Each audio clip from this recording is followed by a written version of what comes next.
Salam əziz şagirdlər. Deməli, bir neçə gün əvvəl belə bir sual paylaşmışdı. Bu sualın izahını verək. ABC bərabər tərəfli üçbucaqdır. Şəkildə göstərilənlərə əsasən perimetr ABC-ni soruşur. Yəni, bərabər tərəfli üçbucağın perimetrini soruşur. Deməli, bərabər tərəfli üçbucağın tərəflərinə A desək, onda perimetr bərabər olacaq 3A-ya.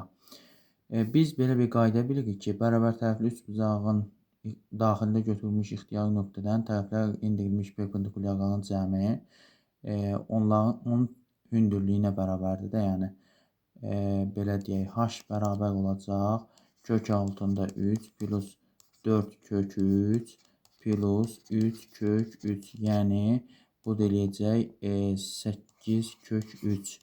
Deməli, bərabər tərəfli üçbucağın tərəfdən asılı, hündürlüyünün tərəfdən asılı düzlüyünü yazsaq, h bərabərdir a kök 3 bölək 2 və bu da bərabər olacaq 8 kök 3-ə. Hər tərəfi kök 3-ə bölsək, çarpaz 2-yə vursaq, 2 8-in 16, tərəf 16 olacaq və bununla da 3-ü 6-ya vuracaq, 3-ü 16-ya vuracağıq.